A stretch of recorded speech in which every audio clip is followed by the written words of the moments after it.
Welcome to this global synthesis of the 2025 election year, a year that brought the world to the polls, where we explore the elections that shaped the international political agenda, redefined power balances, and exposed an increasingly polarized political landscape. We invite you to join us for the key analysis. Let's begin.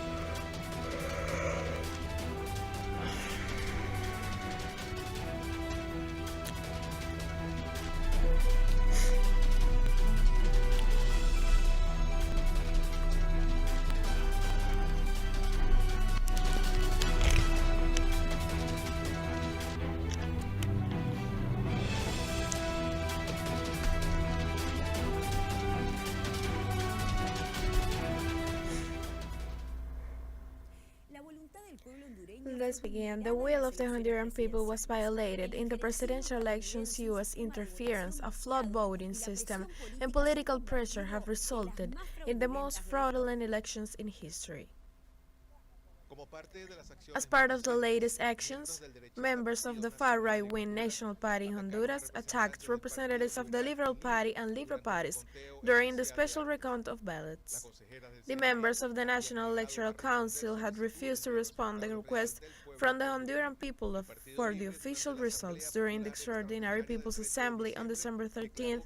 The Liberal Party declared that it will not recognize the results and called on the people to take the streets to defend democracy.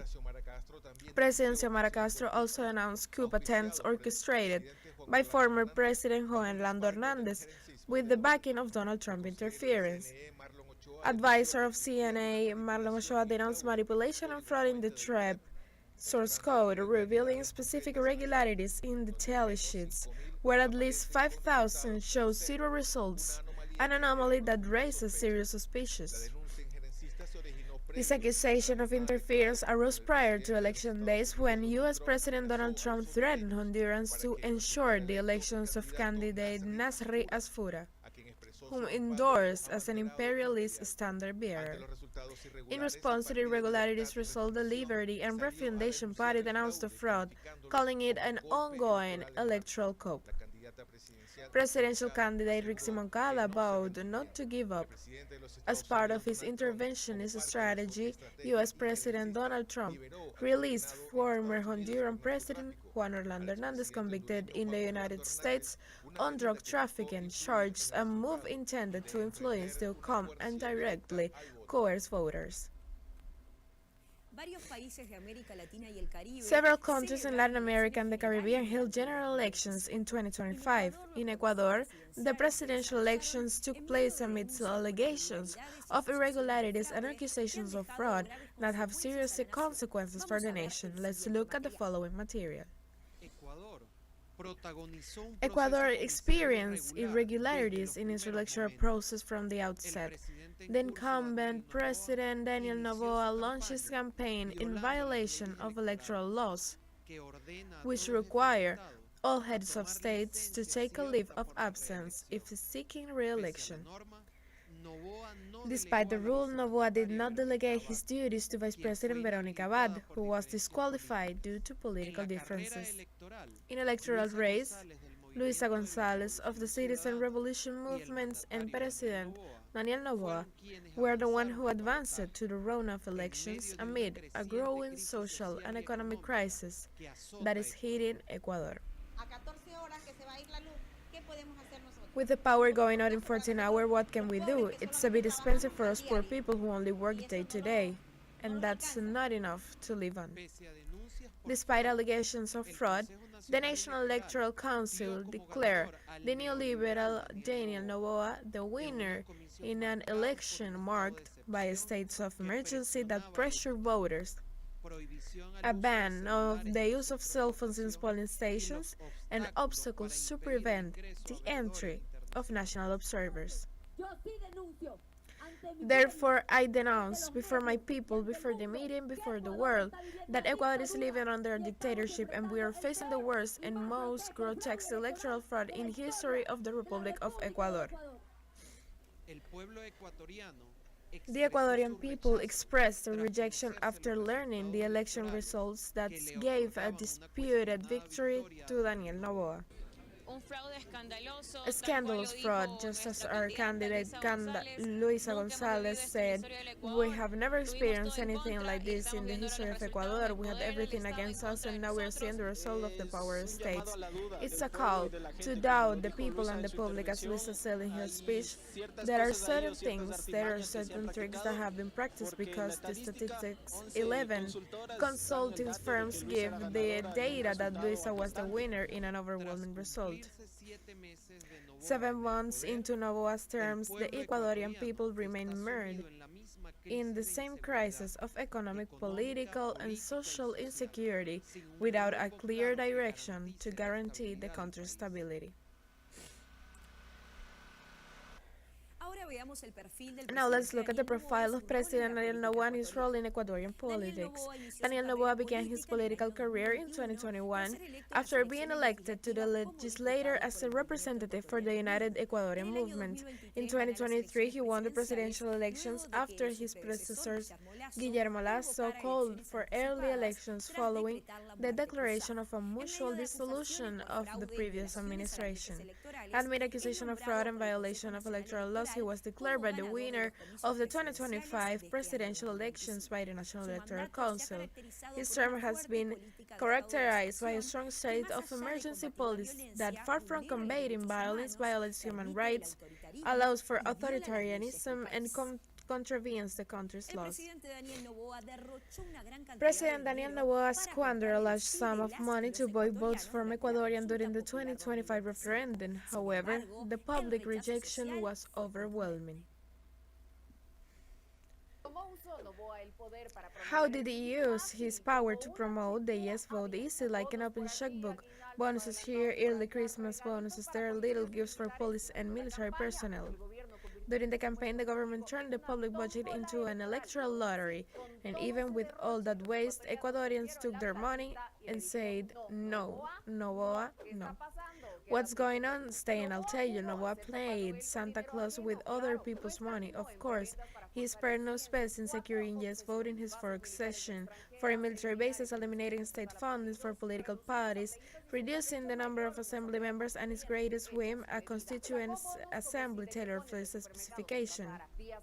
Days before the referendum, the government disbursed the Legacy of Honor bonus $470 for police and military personnel.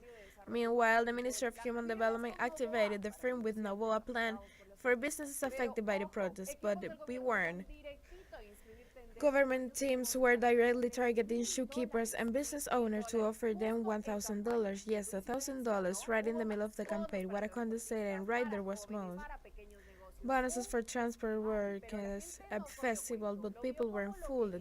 They saw it for what it was, a spray attempt to buy votes with public funds, and as if it weren't enough, Noboa decided to advance the payment of the public sector's 13th salary, the Christmas bonus, with the most ludicrous excuse in decades to take advantage of Black Friday and Cyber Monday. In a country where millions don't have even enough to put food on the table, how out of touch you can get early to turn things around. Even moved up the opening of the prison for the match. Only later he admitted he was only at 35-40%, a stage photo OP. Even that didn't work well. It showed he gave its all, even the populist, demagogic, and improvised, but instead of gaining trust, he shattered it. The public isn't stupid. He understood the message and responded with a resounding no. What will say the CNN Noboa will have learned his lesson? But then in reality, what am I shouting at the entire country? What do you think? In Ecuador, rejection of President Daniel Noboa policies is growing, policies that have plunged the country into a crisis of economic, social, and political insecurity. This widespread discontent culminated with the no votes in victory in the 2025 referendum.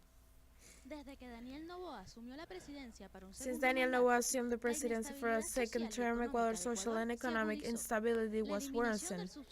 The elimination of diesel subsidy, rising prices, and a security crisis triggered massive protests against the government, which lasted 31 consecutive days, one of the longest in the country's history. The president ignored the demands of millions of Ecuadorians and criminalized them with harsh repression and arbitrary arrest. On the government's order, the security forces meant to protect the civil society turned against the people, resulting in the death of two prominent indigenous leaders and injuries to over 200 others. The government actions only strengthened the people's social struggle, which culminated in the November 2025 elections, when the no voted prevailed against Novo's proposal to allow foreign military bases in the country, amend the constitution, eliminate public funding for political parties, and reduce the number of members in the National Assembly. And the electoral cycle in Bolivia has become the stage for a profound political reconfiguration. The data released by the Supreme Electoral Tribunal not only determined the new president, but also revealed a serious internal fracture within the Bolivarian left. Let's examine how this year's general elections unfolded in the following report. The electoral process unfolded with the first round held on August 17. The results released by Supreme Electoral Tribunal not only determined the contender for the second round, but also paved the way for advance of the far right and its neoliberal agenda to reverse the gains achieved by the Bolivian people and indigenous and peasant communities. Right-wing candidate Rodrigo Paz Pereira obtained 32.6% of the votes, while far-right candidate Jorge Quiroga received 26.7%. Businessman Samuel Doria Medina came in third, while Eduardo del Castillo, the movement for socialist candidate, garnered a mere 3.17%. The ruling party defeat was attributed to the division within the left, which fermented the vote of the party. This fragmentation was fueled by a strategy of casting new votes, which reached a historic peak over 1 million annulments promoted by President Evo Morales, who was legally barred from participating in the presidential race. Since no candidate reached the legal threshold for a first-round victory, the top vote-getters advanced to the second round. The election became a form of referendum that is steering Bolivia toward an adverse ideological cycle. The runoff saw low turnout in the early hours due to rain, but the process flowed smoothly for overseas voters. Bolivia's Supreme Electoral Tribunal announced the official results, declaring Rodrigo Paz the winner for the presidential runoff with 54.53% of the votes, while the far-right candidate Jorge Quiroga of Free Alliance obtained 45.05%, marking Quiroga's fourth attempt to win the presidency.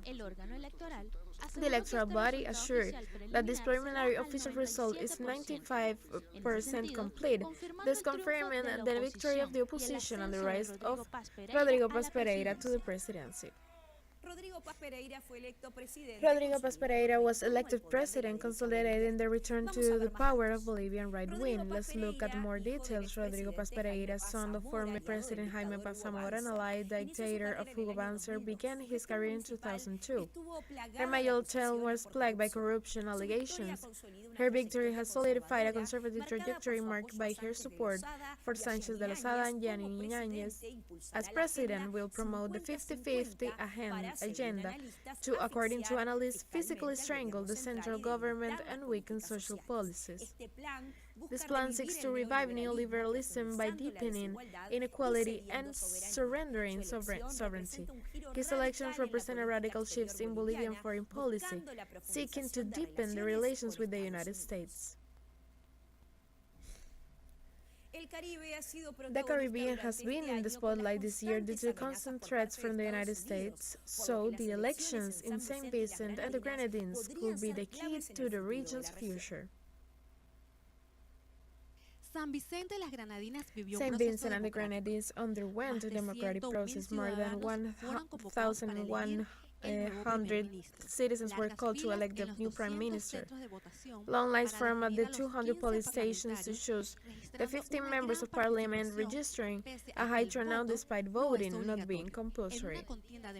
In a democratic contest, the result gave victory to the center-right National Democratic Party, led by lawyer Waldwin Friday, who assumed the presidency on November 28. Governments from the region around the world congratulated the Prime Minister-elect and expressed their hope for strong cooperation at a time when the United States poses a threat to the Caribbean. The new government decisions will be crucial for maintaining Latin America as a zone of peace. We're going to take a break now, but we'll leave you with the following report. We'll tell you that Chile held presidential elections. Let's see how that day went. We'll be right back with more. Don't leave.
On Sunday, May 25, 2025, regional elections were held in Venezuela, where the great patriotic Paul Simón Bolívar won 123 governorships, including that of Guayana Esequiba.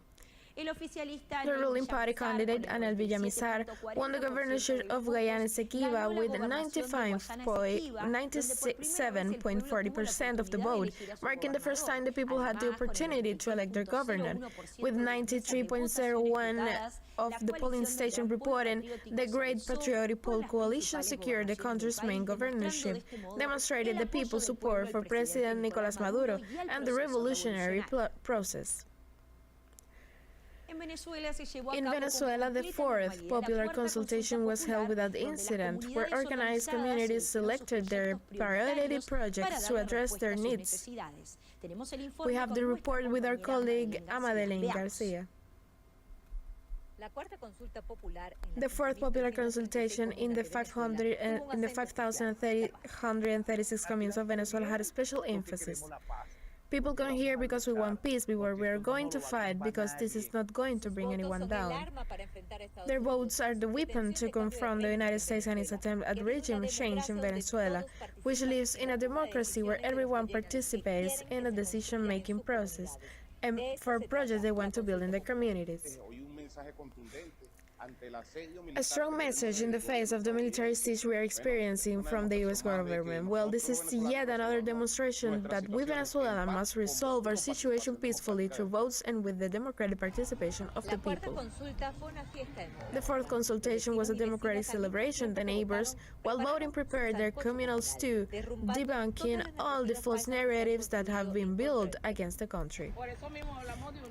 That is why we speak of unity, peace, and tranquility, of showing the world that Venezuela is peace, that this is what we want. In the town of Lebrun, they proudly displayed the dental and gynecology clinic, the result of the third popular consultation. Last week we managed to buy this chair. It's about to be inaugurated. We practically finished. We should mention that this didn't exist before. The entire outpatient clinic was completely remodeled. It didn't have ceramic tiles. We fixed up the bathroom. We have this chair, and that's why we're asking you to win a kit today with the help of a consultation to get the ultrasound, the sternotomy, and the electrocardiogram for senior citizens. And election by election, they complete the works. More than 28,000 have been carried out directly by the communities. It's like they don't realize everything that's happening in the communities, and we're not going to let them invade us. We, the people, are prepared to fight and to defend all of this. Look, defending all of this, which is our struggle for people's power. Look, all of this is completely new.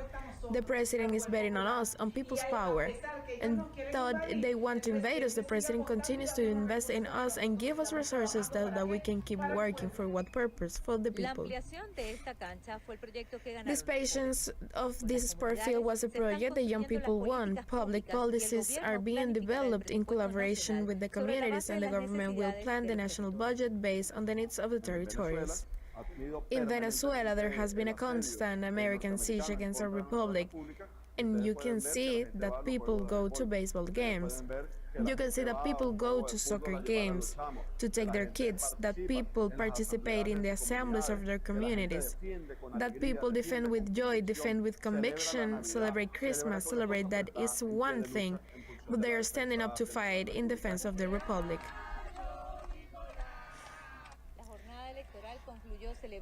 The election day concluded with the celebration of President Nicolas Maduro's birthday, further dismantling the narrative that he is a supposed dictator with no popular support. Popular consultations are held every 4 months. In his program, Con Maduro Más, the Venezuelan president asserted that the Venezuelan people had achieved great success in the voting process and declared, "This beautiful day of peace has been a victory against fascism, against the terrorists," referring to the terrorist attempts by the West and the far-right to disrupt the electoral process, which ultimately proceeded fairly and peacefully.